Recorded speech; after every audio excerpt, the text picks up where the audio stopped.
tentar responder alguma coisa, né, evocando a minha memória, né, e que ela vai longe, inclusive. A vantagem é que com a idade dizem que a memória remota é melhor. Então, como eu vou bem no começo do meu itinerário, né, eu me lembro que dentro da minha família nunca pensou nisso, nem eu fazer filosofia, né, porque a minha decisão inicial, quando jovem, era ser filósofo, que eu acabei terminando antropólogo, um antropólogo um pouco típico, né, porque formado em filosofia, né, fiz meu doutorado em sociologia, estudo na USP, né, na primeira metade dos anos 50. Eu saí da universidade em 53, né, e fiz o doutorado na primeira metade de 66. Eu era aluno ainda de filosofia, terminando a universidade, e tinha meus interesses voltados para a epistemologia das ciências sociais. A razão pela qual, né, eu comecei a ter curso com o Florestan Fernandes e Roger Bastide. Claro que o Florestan tem uma influência muito maior, porque como eu era aluno de filosofia, nós podíamos escolher um curso fora, né, qualquer curso que podia ser escolhido. Eu escolhi sociologia, porque já tinha tido sociologia no primeiro ou segundo ano de faculdade com o Florestan e com o Bastide. Os meus interesses persistiam em filosofia, né, e em epistemologia, porque eu fui muito influenciado por um professor francês, entre vários franceses que me influenciaram, mas que foi o Gilles Gaston Granger. O Gilles Gaston Granger, né, era um epistemólogo e foi um dos professores que a minha turma mais aproveitou, porque durante os 4 anos de universidade tivemos curso com o Granger. O Jean Piaget era uma inspiração, porque ele vinha da filosofia e trabalhou em epistemologia, né? E se tornou um psicólogo no processo de estudar na psicologia, né, questões epistemológicas.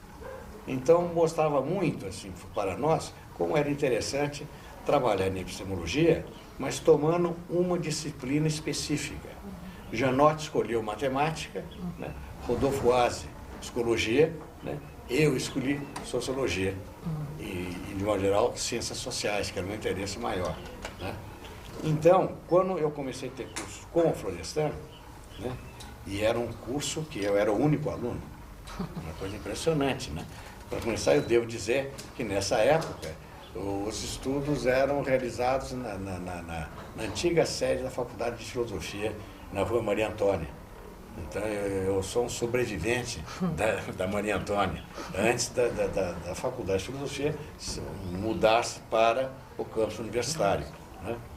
Esse curso que começou na Maria Antônia, um dia o professor falou: Roberto, né, por que nós nos encontramos aqui? Ela foi na segunda aula. Nos encontramos aqui, se nós moramos tão perto. Eu morava no Brooklyn, na rua Nebraska, e Florestan também. Naquela época eu estava recém-casado e morava na casa do sogro. Então, como todo estudante de filosofia, não tinha dinheiro nenhum. Eu tinha que ir casado, trabalhar, morar na casa do sogro ou de minha mãe, né, que era na Avenida Paulista, nessa época. Eu tinha, eu acho que 20 e poucos anos, né? Talvez, uns 24 anos, mais ou menos, né? Eu me casei cedo. 25. E ela, a minha... Biógrafa. Não dá para falar junto com... Ela pode continuar na sala, porque eu não posso nem mentir. Eu não posso enganar. É a minha consciência, né? O grilo falante da minha consciência. Tá bom, obrigado.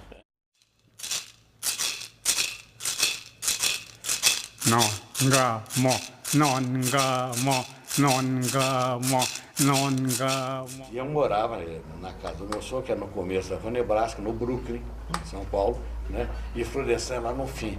Então ele disse: só porque você não vem à minha casa? Pois não, então eu achei ótimo, evidentemente, né? E passei o teu curso na casa dele, né? Tomando cafezinho da Miriam, mulher dele, bolinhos, e um curso que devia ser com aulas de 2 horas no máximo, nós passávamos até a noite, das 2 até a noite, né? na biblioteca do Florestan, conversando, discutindo. E uma coisa interessante também foi de que o tema das nossas discussões era o tema da tese que o Florestan estava escrevendo, a função social da guerra na sociedade do Tupinambá, o método de interpretação funcionalista na sociologia, que ele publicou depois, junto com outro livro que ele estava, outro trabalho que estava escrevendo, que era sobre a indução, o estudo da indução na sociologia. Então, você pode imaginar que tinha um trabalho grande. E eu li esse trabalho, capítulo por capítulo, que ele estava escrevendo, e discuti com o Florestan. E o Florestan, tal como vocês aqui, me fez de cobaia. Né? Eu comecei, então, né, a discutir com ele, né, o trabalho dele. Né? E foi muito interessante, porque o Florestan tinha se inspirado, né, para escrever essa tese nos trabalhos do Talcott Parsons. Que na época, que a gente falava no Talcott Parsons no Brasil. Né? E o Talcott Parsons, como todo mundo sabe, né, fez uma espécie de revolução na sociologia norte-americana, quando ele começa a retomar os clássicos, né, em que na sociologia americana, que era muito pragmática, não se levava muito em conta. Por isso que o Talcott Parsons é um clássico, tornou-se um clássico. Ele começou a trabalhar com Weber, sobretudo Weber, né? Trabalhou com Marshall, trabalhou com Durkheim. O Florestan quis fazer o mesmo percurso, então ele retomou os clássicos da sociologia, mas incluiu nomes que Parsons não tinha incluído, que era Marx, trabalhou com o pensamento de Marx, né? E com Radcliffe Brown, do qual ele foi aluno na Escola de Sociologia Política. E o Florestan, ao mesmo tempo que fez a USP, né, ele foi um daqueles que procurou a nova Escola de Sociologia Política, que tinha uma orientação totalmente diferente da USP. Nós, na USP, naquela época, éramos todos herdeiros do pensamento francês. Né? Estávamos marcados, né, pela missão francesa. Nossos cursos, sobretudo em filosofia, não tanto em sociologia, mas em filosofia, eram dados em francês. Né? A língua que corrente era realmente o francês. Então, o Florestan inclui o Radcliffe Brown com uma leitura durkheimiana da antropologia. Pois bem, né, para mim foi uma experiência ótima, porque eu pude ler os clássicos da sociologia naquela época. Né?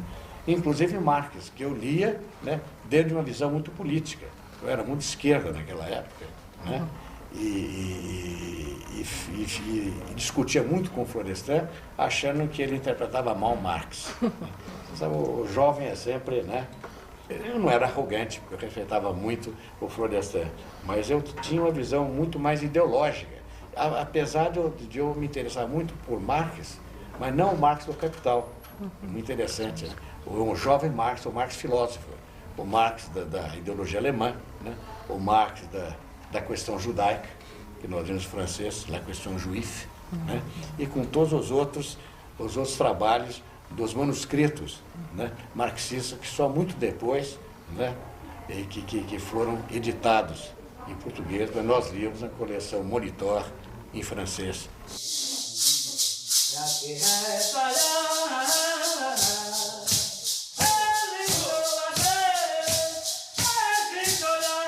O que eu me recordo, para não me estender muito disso, é que o meu interesse por sociologia, sobretudo, se fortaleceu muito com o contato com o Florestan, não apenas nesse curso, porque nós continuamos muito amigos.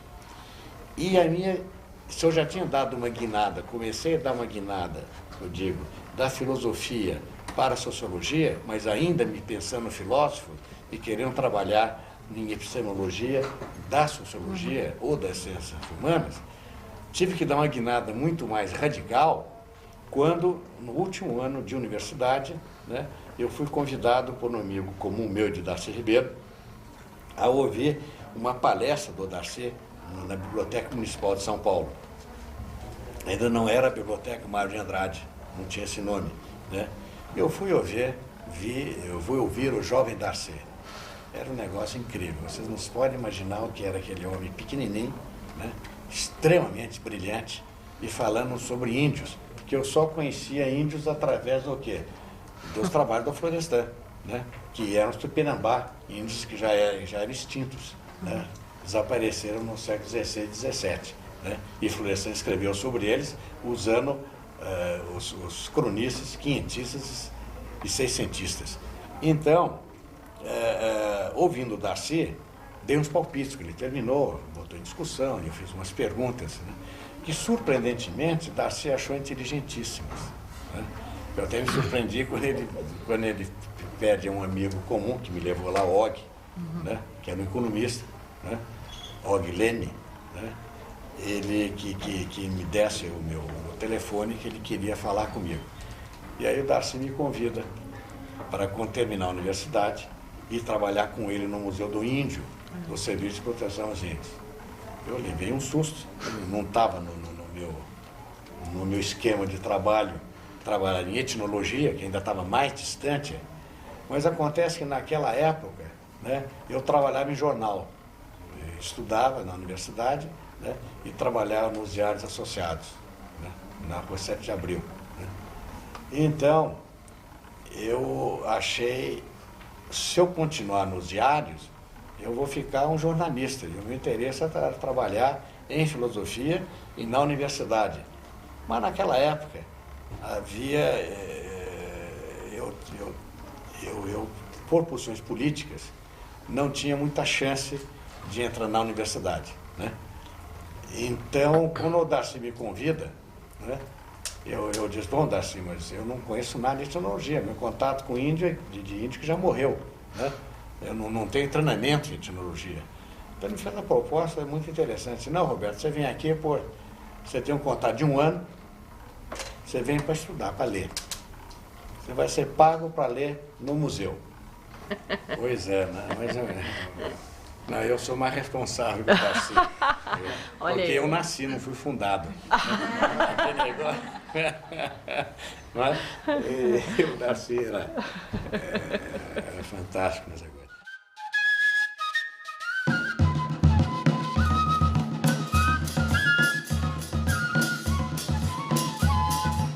Estava com minha mulher, recém-casado, já tinha nascido meu filho, que hoje é meu colega, o Roberto Cardoso de Oliveira, antropólogo, né? E o Luiz Roberto tinha o quê? Recém-nascido, e fomos para o Rio de Janeiro. Né?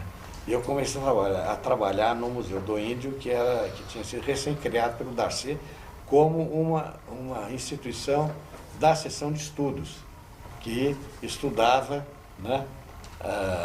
E fazia, não é?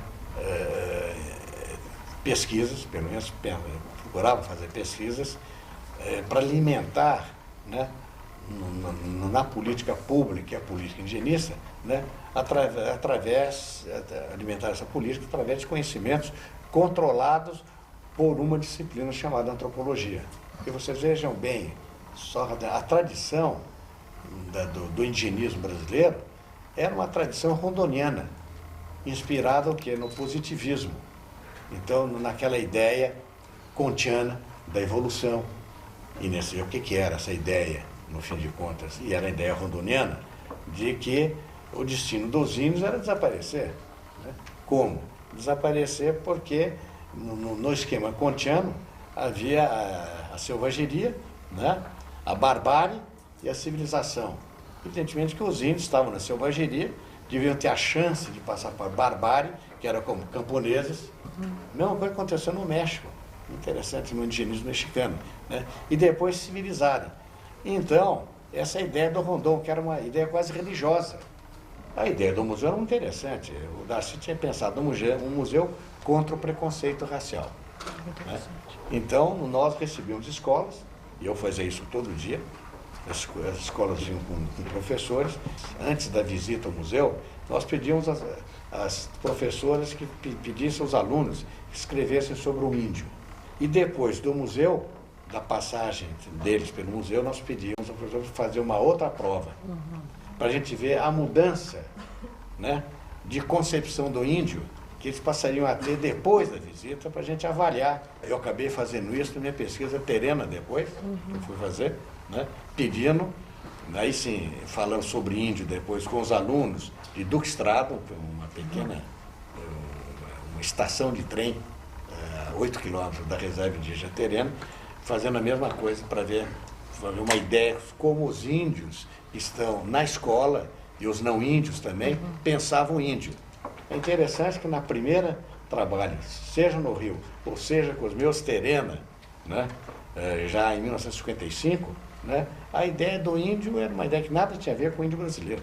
Eu, ao mesmo tempo que eu lia vários textos, eu me familiarizava com a política indigenista através dos relatórios do SPI. O SPI tinha, naquela época, 9 inspetorias regionais e, anualmente, as inspetorias mandavam relatórios dos postos. Então, vocês vejam que é um estudante de filosofia, recém-egresso, né, da filosofia, recém-egresso da universidade, vendo o mundo muito através da Europa, quer dizer, um eurocentrismo enorme que tinha que habitar em nossas consciências, né, que vai ver o Brasil através dos índios, né, vendo, e não os índios só da literatura, as práticas indigenistas que ocorrem sistematicamente em todo o Brasil.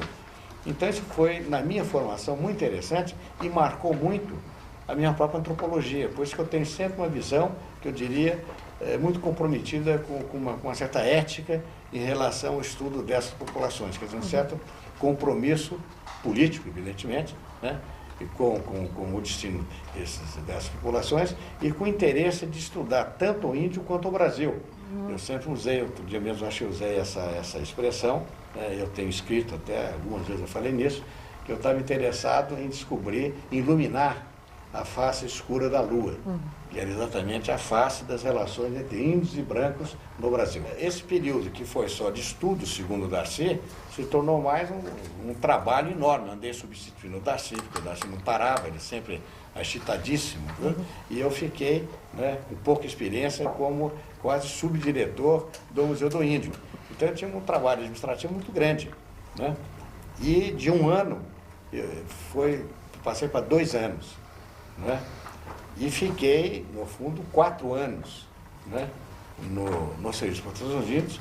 Saí, depois de Galvão ter saído, depois de Darcy também ter saído, e nós 3 saímos um atrás do outro em 3 anos, por discussões de ordem política interna, né, junto aos diretores que sucederam Malcher, que era uma pessoa que nós confiávamos muito, mas cujas orientações nós não concordávamos muito. Então, cada um de nós acabou se afastando, né? E foi quando eu passei para o Museu Nacional. Aí já é outra história.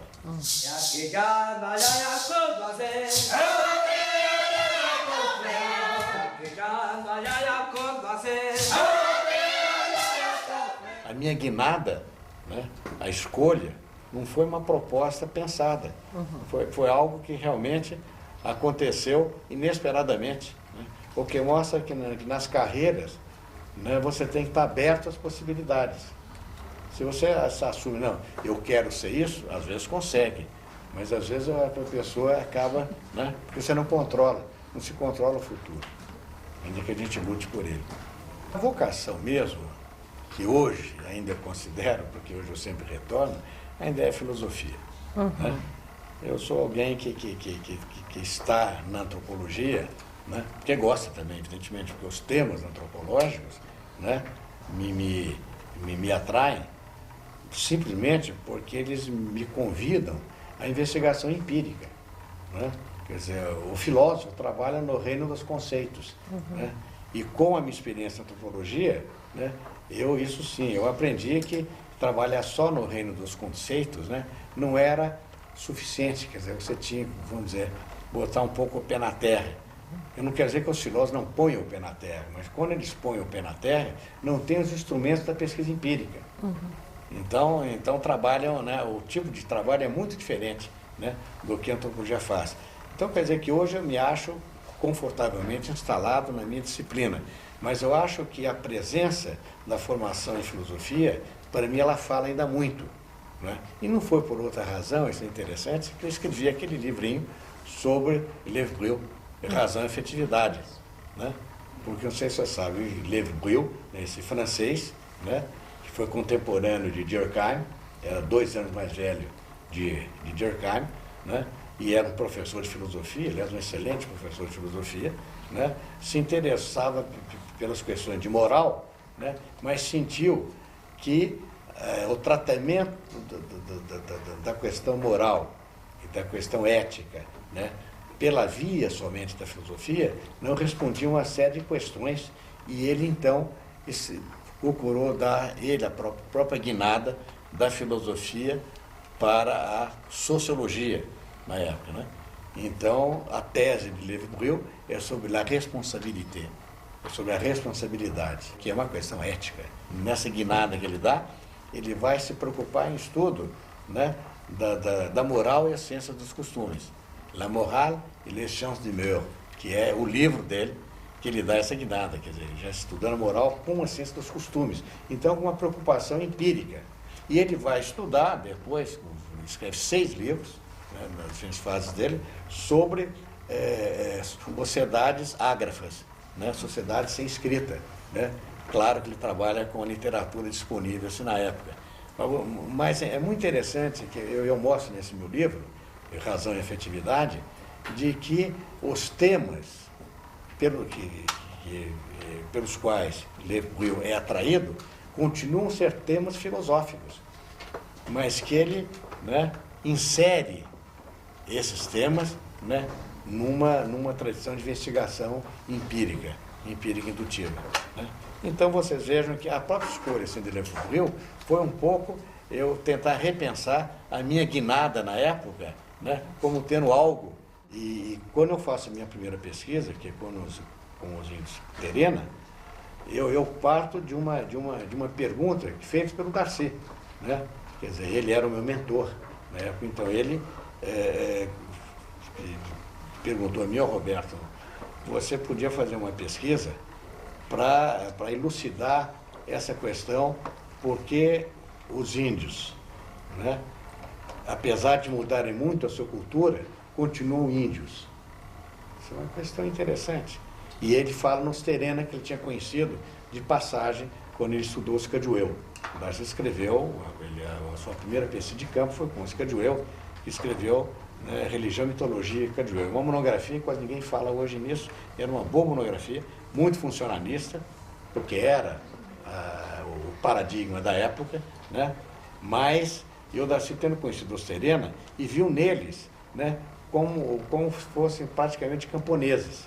Como realmente a aparência dos Terena era de trabalhadores rurais.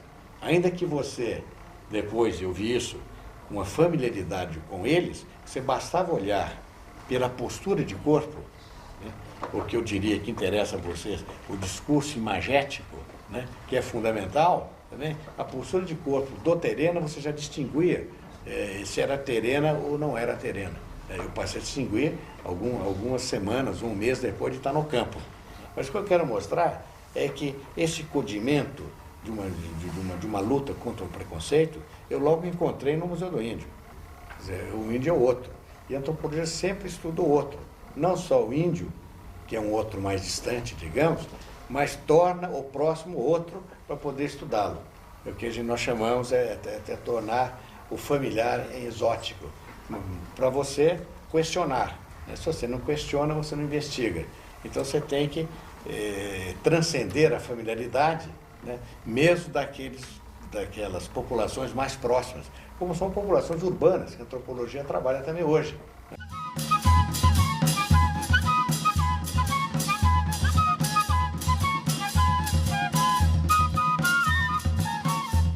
A escolha dos Terena foi sugerida por Darcy, porque achava que havia um problema. Como é que os Terenas são tão diferentes daqueles Terena antigos, né, e continuam índios?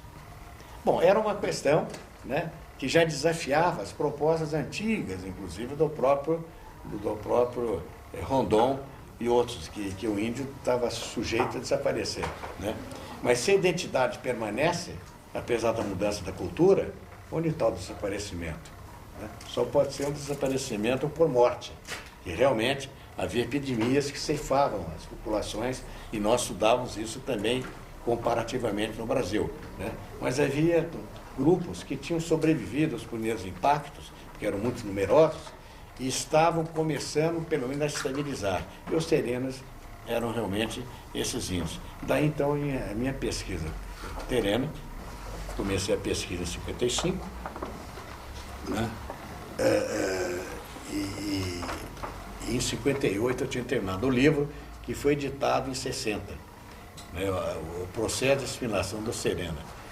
Mas eu acho que as pesquisas seguintes que eu fiz, sobretudo com Ticuna, tinham um caráter comparativo com o caso Terena, porque eu acreditava, né, e não só eu, muitos colegas meus, estrangeiros inclusive, né, achavam que você não podia, né, o antropólogo não podia ficar apenas numa pesquisa aprofundada, porque, sabe, a antropologia exige que você viva no meio daquela população que você está estudando, e por longos meses, né? Então, você, além de você captar a vida dessas populações, né, pelos métodos tradicionais da antropologia e da sociologia, né, você capta também essa vida pela emoção, né, porque você vive com eles, então você tem uma relação de empatia muito grande, né, e você acaba, se não tem uma outra experiência, você acaba vendo o mundo antropológico através da experiência etnográfica que você teve. Quantas vezes Malinowski não foi criticado de ver, né, os índios pela primeira experiência dele de campo, né? Quantas vezes Radcliffe Brown também foi criticado por ver os índios pensando nos andamaneses, que foi a primeira pesquisa dele, né? Então, assim, eu logo de início, né, eu pensei, bom, terminada a pesquisa terena, eu vou fazer uma outra pesquisa, que era com os Ticuna, para então eu ter uma perspectiva comparativa através da própria experiência de campo. Eram populações que habitavam ecossistemas totalmente diferentes, né, línguas diferentes, organização social totalmente diferente, né? Então isso me deu uma perspectiva interessante de caráter comparativo. Então eu me enleei, como eu diria, no trabalho antropológico de tal maneira, né, e que ao mesmo tempo que eu escrevia e fazia as pesquisas, né, escrevia ensaios e tudo isso, eu achava que devia também ensinar, né, e criar cursos, né, que pudessem orientar jovens na pesquisa antropológica, né? Bom, e aí tem os cursos que depois eu acabei, né, organizando, né, em várias universidades.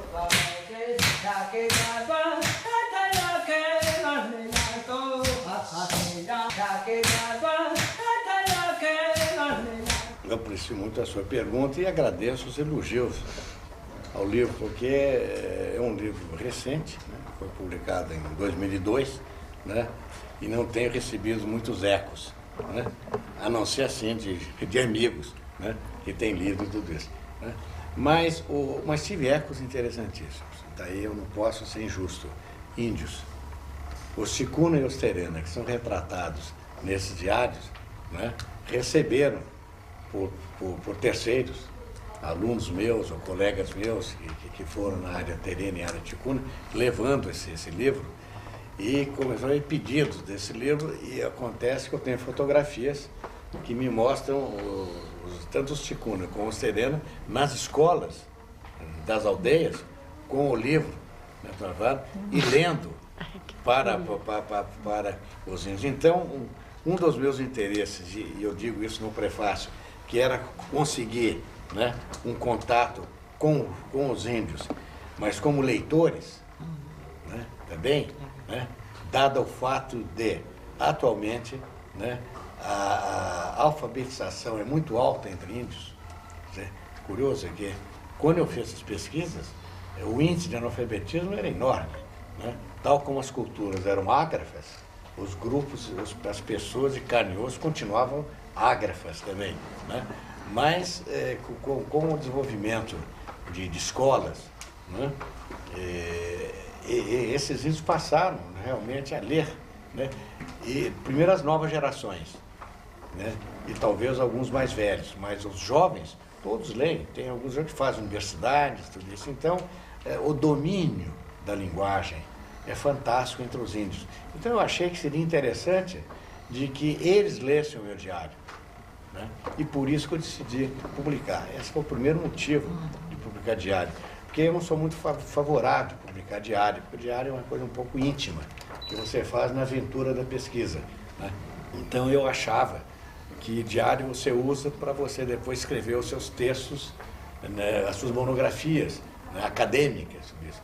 Agora, eu sabia também que as minhas monografias, as duas sobre Osterena, né, o processo de mineração da Osterena depois foi intitulado do Índio ao Bugre, e Urbanização e Tribalismo, a integração da Osterena numa sociedade de classe, que foi minha tese de doutorado, né, e no caso do Ticuna, o Índio Mundo dos Brancos, eram pedidos para serem lidos por uns poucos letrados índios, e que deviam achar textos altamente desagradáveis, chatos, para dizer outra coisa, porque um texto de antropologia, para quem não está dentro, né, da disciplina, né, dentro do jogo de linguagem da disciplina, é um esforço enorme, né, e mesmo assim havia pedidos. Então eu falei, bom, vou fornecer então algo que vai ser mais ou menos uma literatura. E eu tinha preocupação, ao escrever o diário, escrevê-lo, né, numa forma mais literária possível, né, falando um pouco sobre a minha experiência e da minha família, né, quando ela estava comigo. Então daí a publicação de 2 diários só. O primeiro diário sobre os Osterena, escrito em 55, e o primeiro diário sobre os Ticuna, escrito em 59. E ao lado disso, eu achei que seria interessante também fazer uma reflexão sobre, né, a antropologia que eu fazia na época, imagine, anos 50, eu estava fazendo o meu aprendizado da antropologia, depois que eu tinha terminado a universidade como filósofo, né, em 53. Então, eu tinha poucos anos para eu dar a grande guinada, né? Então, achei que devia fazer uma avaliação disso. Então, eu me pus, né, num diálogo imaginário do velho professor com o jovem antropólogo, né? Então, né, eu faço isso nas margens. Mas só eu venho nessas margens, né, mais ou menos nos anos 50.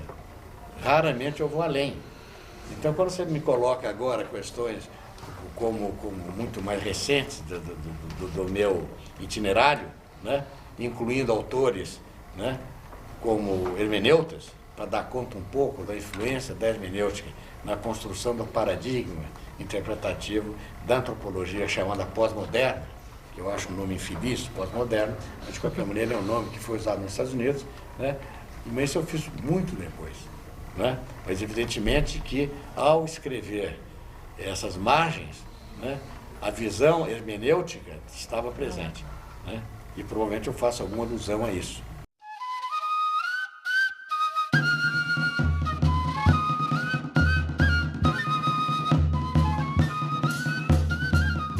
Eu prefiro trazer a questão da autoridade para a minha experiência, para o meu campo, né, porque quando a gente estuda a identidade, e essa é uma das diretrizes do meu trabalho, exatamente desde os primórdios do meu trabalho, a preocupação de diferenciar identidade e cultura, né? Claro, uma diferença analítica, você separa identidade e cultura analiticamente, mas essa identidade tem um peso específico, porque logo ela remete para a alteridade também. Então, quando você uma disciplina como a antropologia, ela é sobretudo uma forma de olhar o outro, né? Então você é formado para entender o outro, e ao entender o outro, você também procura se entender melhor. Então uma relação dialética entre nós e o outro, né? E que isso está, inclusive, na fenomenologia de Merleau-Ponty, por exemplo. Então há filósofos, né, que sempre se preocuparam com essa questão. E eu acho que na experiência do antropólogo, e não só a minha, né? Mesmo quando essa relação de alteridade, né, não é refletida, o que significa dizer, não é tematizada como uma questão sujeita à reflexão, né, ela está presente, digamos, no próprio inconsciente do pesquisador. Ele trabalha sempre tentando, né, ao descobrir o outro, né, ele faz sempre um retorno a si mesmo, porque ele também se redescobre no outro. Então há um pouco essa dialética, né, que eu prefiro pensá-la como sendo inerente ao trabalho, no caso antropológico, porque o antropólogo trabalha sobretudo com o outro, né, e geralmente com outros muito distantes, né? Então você trabalha com sistemas semânticos muito diferentes. A tal expressão que é muito corrente em inglês, semantical gap, quer dizer, que é um abismo semântico, quer dizer, uma diferença uma separação de valores, um abismo entre valores, que cai numa linha da antropologia clássica, que é o relativismo cultural. A questão do relativismo cultural é exatamente a admissão de que existe esse semantical gap, esse abismo de valores entre sociedades diferentes. E por isso que é inerente também ao trabalho antropológico uma posição anti-etnocêntrica, né? Quer dizer, de não fazer com que os valores da sua sociedade, né, persistam no olhar ao outro e, portanto, vendo o outro com os valores de uma sociedade tão distante e que isso gera o preconceito. Então, essa pressão da sociedade moderna, né, existe nas populações indígenas. Por que não estudar os efeitos dessa pressão nesse índio moderno? Porque moderno é um índio que, sem deixar de ser índio, mudou muito a sua cultura, mas permanece índio, né? E permanece mantendo a sua identidade, e é uma série de coisas que seria tema para investigação. Nós trabalhávamos no motor, me mudei para o garimpo, aprendi a fazer tricô. A ação afirmativa, eu acho que tem uma motivação extremamente nobre, não sei se vai dar muito certo, né? Mas a ideia da ação afirmativa, na sua inspiração, eu acho positiva. A questão é como você equacioná-la, não é? Quer dizer, eu acho que só a cota não é suficiente. Eu, pelo menos, posso fazer cotas menores, talvez, mas atuar muito na ação do Estado, né, em políticas públicas, com a sociedade em geral, e, sobretudo, com as pessoas de baixa renda, não é? A escola pública, por exemplo, tem que melhorar muito, né? Então, agora, eu acho que é muito fácil falar, por isso que eu não gosto de dar palpite nessas coisas, porque é muito difícil de fazer. Também, às vezes, por exemplo, uma política de cotas é você encurtar o caminho, né? Você já encurta o caminho e atende aquele problema. Mas para você atender bem, você tem que tratar de tantas outras coisas, não há dinheiro no país, é uma série de coisas, porque reformular a educação primária, para começar, né, que já melhorou muito nesses últimos 10 anos. Então eu tenho a impressão que cabe ao poder público assumir os riscos, né, e cabe à sociedade civil, né, exercer seu direito de crítica, para ver se melhora realmente o sistema. Eu acho que, por exemplo, atualmente, né, a intenção, eu acho que é correta, né, no governo federal, inclusive. Eu acho que é correta a intenção. Agora, a prática da ação afirmativa, eu vejo muitas dificuldades. E é um tema de controvérsia, e vai ser por muito tempo. Mas como da controvérsia sai a luz, né, então nós esperamos, né, que sejamos iluminados dentro de algum tempo e encontremos uma forma mais adequada de algo que ainda que não seja ação afirmativa em estrito senso, seja algo que atinja, né, o desiderato, né, da ação afirmativa, que é exatamente, né, compensar as injustiças, né, junto a minorias de modo geral. Então daí também faz parte da postura da disciplina, queira ou não, uma luta contra o preconceito, né?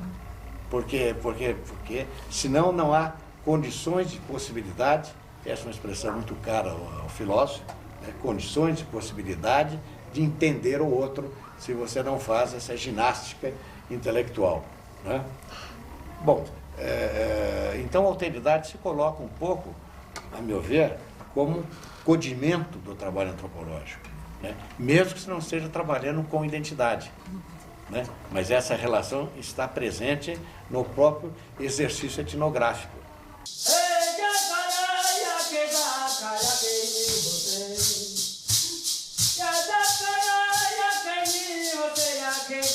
Eu poderia falar mais para futuros antropólogos, né? Que é isso, né? Talvez em busca de, como carreira, e tomar a antropologia como ponto de referência, né? Eu acho também em que sempre se deve ter um horizonte aberto, e cada vez mais. Para começar, hoje é difícil você encontrar pesquisas avançadas, de ponta, vamos dizer assim, que não tenham uma dimensão interdisciplinar. Porque mostra que, e que eu acho que é uma coisa importante no Brasil, existe curso de ciências sociais. Sabe que em outros países, nos Estados Unidos, não tem curso de ciências sociais. Então, os alunos aprendem na graduação a trabalhar com antropologia, sociologia, ciência política, né?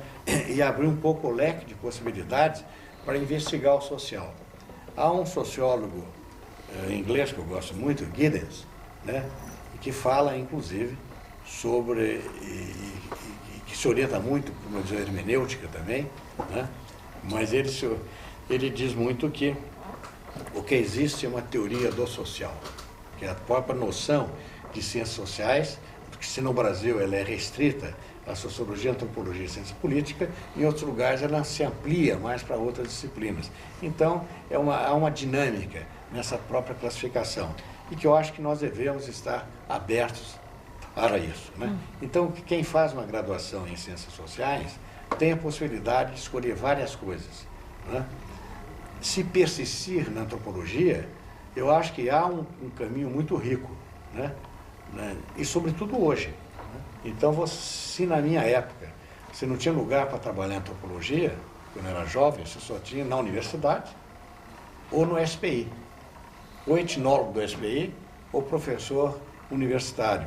Hoje você vê que serviços públicos, vários tipos, estão querendo antropólogos também, porque o antropólogo leva um saber que passa a ser importante também para o estabelecimento de políticas públicas, né? Ou política de assentamento, que não é com índios necessariamente, ou política indigenista, claramente. Hoje é um fenômeno totalmente novo, as organizações não governamentais. E essas organizações não governamentais, se nós levarmos em conta o número de antropólogos, de cientistas sociais, mas sobretudo antropólogos que elas usam, é muito grande. Só para falar com relação a índios, há 300, eu acho que há mais, mas no último levantamento que eu tenho, de 300 ONGs que tratam do problema indígena no Brasil. É fantástico, né? E elas conseguem dinheiro aonde? Na sociedade civil, né? Através de organizações estrangeiras, etc, etc. Então, e antropólogos trabalhando nisso. A antropologia tem, na dimensão do simbólico, uma área extraordinária, né? E aí praticamente é só antropólogo que trabalha, né? Quer dizer, tornar o simbólico, né, objeto de investigação, que parece que por não ser empírico, né, ele não existe, pelo contrário, ele existe nas coisas concretas, mas que representam sempre algo mais, né? Paul Ricoeur, né, mostra que quando você fala em simbólico, você está falando sobre le double sens, o duplo sentido. Sempre o que é símbolo é um segundo sentido. E geralmente nós sabemos que o segundo sentido é geralmente aquele mais importante, né, nas expressões humanas, né? Você vê isso dentro da literatura, você vê na poesia, né? E você vê nas formas, né, de convivência humana e, inclusive, nos discursos. O que é a metáfora, né? A metáfora, exatamente, é o duplo sentido. E que justamente nós nos valemos de metáfora para podermos o quê? Abrir mais, né, a caixa preta, que eu diria, do conhecimento, né? Quer dizer, a metáfora é fundamental. Eu acho que então o país mudou muito, né, Bom, eu estou fazendo 50 anos agora de vida profissional. Então, eu comecei, né, em 1954, né, nós estamos em 2004. Brincadeira, né? Porque assim, é meio século, né? Então, eu acho que que nesse período muita coisa mudou no país também, né? E mudou na antropologia. E eu acho que para melhor, né? A antropologia ficou muito mais sensível a questões do cotidiano urbano também, e não só do mundo rural e das populações indígenas, que era o tema preferível da antropologia pela via da etnologia, né?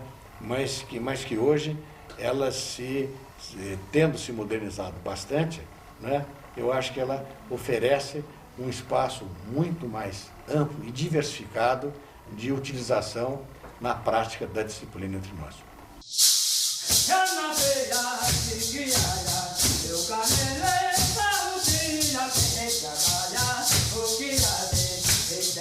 Eu vejo o que eu chamo o discurso imagético, né, como sendo um discurso novo na antropologia, né? Talvez em outras áreas também, mas na antropologia é novo. E aqueles que leram eventualmente o meu livro O Trabalho do Antropólogo, né, e o primeiro capítulo, vocês veem que eu falo sobre, né, olhar, ouvir e o escrever, né? Pois bem, olhar, nós estamos na máquina olhando, né? É por excelência a sensibilidade, né, da antropologia visual. O ouvir também é porque estou sendo gravado. Entendeu? Agora, o escrever, o que entra no lugar? Porque o escrever é onde eu procuro mostrar, é onde nós criamos, sobretudo, a criação, né, do autor, né, do livro, da monografia, né, está exatamente na reflexão que ele faz, né, sobre os dados que ele não que ele obtém, mas que ele constrói e reconstrói na reflexão no seu gabinete, né, onde ele convive com outros autores, põe em tensão as suas ideias com outros autores também, né, e com isso, como fruto da reflexão, ele produz o seu trabalho, a sua escrita. Agora, eu viria como equivalente na antropologia visual, né, o trabalho posterior, talvez de mixagem, né, o trabalho de corte. Então, há uma autoria, né? Então, eu acho que essa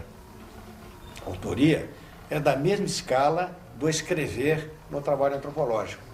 Então, eu acho que, como tal, né, a antropologia visual deve se constituir, né, para o antropólogo, não apenas um recurso a mais que ele pode dispor, mas eu acho que a antropologia visual tem ela mesma condições de dar um produto que com sua inteireza, né, mostre, né, que há um trabalho criativo na área da antropologia visual. Então, eu vejo e eu espero, evidentemente, que nessa aventura minha com a máquina, aí, né, as diretoras, né, as autoras, né, saibam cortar o máximo possível para eu sobreviver com maior dignidade. Para a posteridade. Você, né, não esperar a posteridade, né, para você ser reconhecido de alguma forma, né? E eu acho que sempre, né, o escritor, o autor, sempre pensa na posteridade. Uma dúvida, né? Porque o que é o seu dito, né, como fica, né? Quer dizer, a minha fala de hoje tem um sentido que eu dou a ela, mas o meu leitor de amanhã vai ver uma significação outra, de acordo com a sua experiência do amanhã, que pode ser daqui a 10, 15, 20, 30 anos ou mais, né? Então, essa questão já aqui realmente é muito importante, né? É claro que estou muito grato a Cristina Rubim, né, que foi minha aluna, né, na Unicamp, né? Queria, eu acho que foi, eu não sei se eu estarei certa, ela pode me confirmar ou não.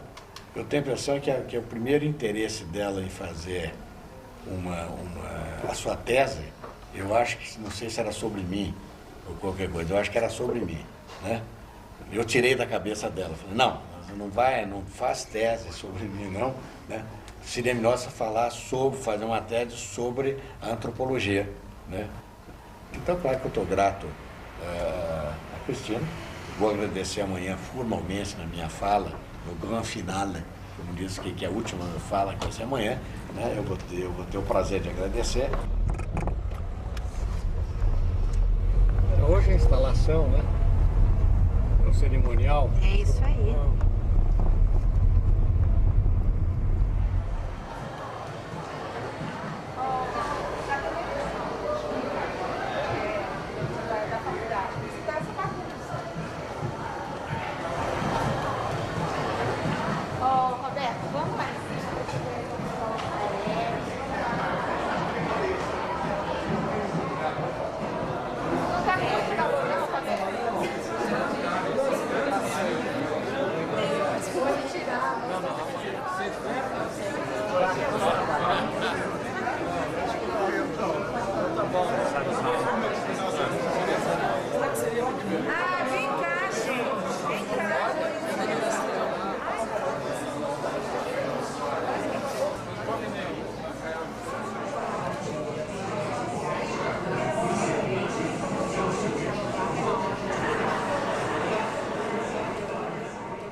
Pela primeira vez, tem como objetivo dialogar com a obra de um antropólogo.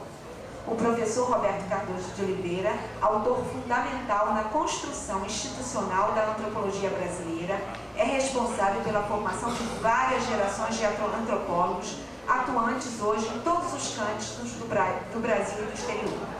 Consequentemente, discutir a obra de Cardoso de Oliveira é também repensar criticamente a história da disciplina entre nós, abordando os aspectos fundamentais de seu pensamento, de sua trajetória acadêmica, influências e polêmicas a qual o autor não ficou isento. O professor Roberto, já então pesquisador renomado, já teve inaugurado vários programas de pós-graduação no Brasil, recebido várias homenagens e prêmios. Acho que ele próprio faz da sua obra um movimento de conceitos nos anos 90, assim eu percebo. O professor Cardoso, no prefácio à terceira edição do livro O Mundo dos Brancos, sobre o seu enfoque, né? O enfoque que teve presidido as pesquisas originais. Abre aspas. Dar conta do outro sem deixar de se dar conta de si. Captar o mundo indígena em sua relação com o mundo dos brancos como condição da própria compreensão antropológica. Em outras palavras, o reconhecimento de que, embora a relação entre os dois mundos seja um fato, o se posicionar como um ato de intelecção no interior dessa relação é um comportamento metodológico, ou melhor, uma estratégia de pesquisa. Fecha aspas. Com sua notável contribuição à teoria das relações interétnicas, o curso de especialização que fiz com Roberto me colocou em contato com os conceitos e teorias da antropologia social clássica e contemporânea. Me parece que a trajetória do professor Cardoso mostra o oposto, não só dele, mas de outros, de como a experiência na administração pública pode ser fecunda para a reflexão acadêmica, que, por sua vez, pode informar muita rediscussão da administração pública.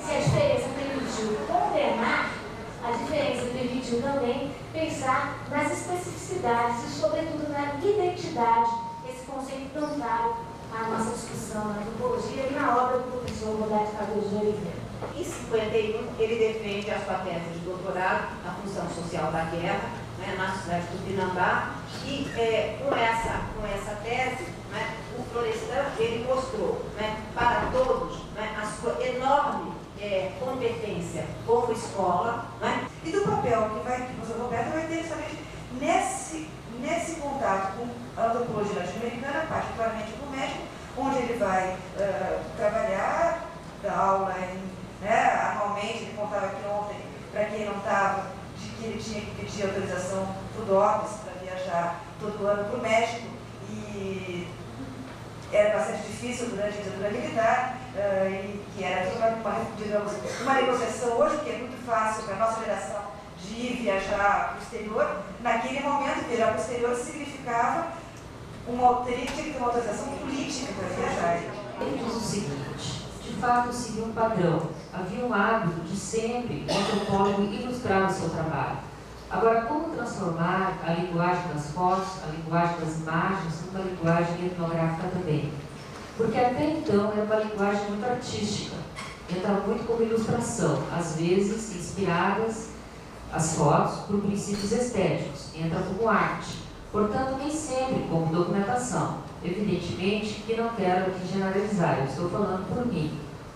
Concordo que pelo menos o meu interesse de fotógrafo, de ocasião e amador, tenha se voltado inteiramente para a documentação daquilo que pudesse insinuar a fricção interética. Eu acho que o professor coloca, humildemente, uma discussão, quando ele se coloca como fotógrafo de ocasião ou fotógrafo amador.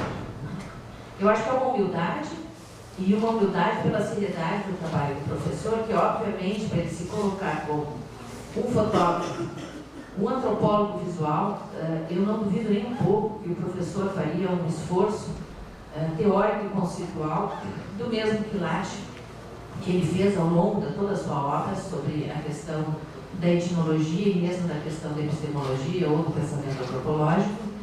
E eu acho que só não enveredou por esse lado, talvez porque, enfim, houvesse questões mais prementes a resolver. Do ponto de vista acadêmico, o Brasil tem uma contribuição muito grande na antropologia e o Roberto certamente tem um papel muito importante nisso. E o Roberto tem uma outra característica que é relativamente rara entre os intelectuais, que é a capacidade de uma pessoa intelectualmente estabelecida de perguntar para uma pessoa mais jovem o que você está fazendo, como é que você está pesquisando, você conhece tal livro. É muito comum o intelectual ficar tão centrado no seu umbigo que ele é incapaz de olhar para o outro e está sempre falando do seu último artigo que acabou de sair, do seu livro, e fica insuportavelmente chato. O Roberto consegue constantemente ouvir, e a impressão que eu tenho é que em parte ele se alimenta com isso. Olha só, vai ser a semana inteira as pessoas falando de mim, eu já não aguento mais. E eu ainda tenho que falar sobre mim. Não. E quanto mais repetitivo ele for, né, os momentos rituais, né, vão se fixando e não mais atuam ao nível da inteligência, mas ao nível da emoção.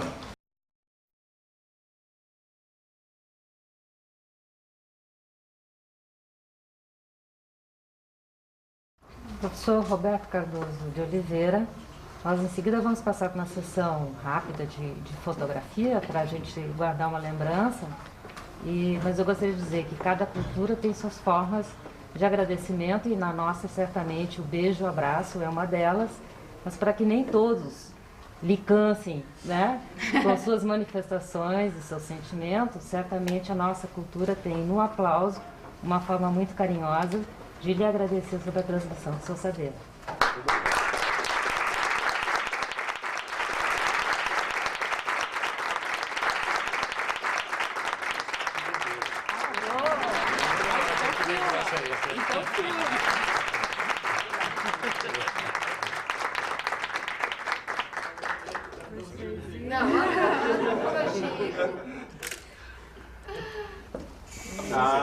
Minha alma chega.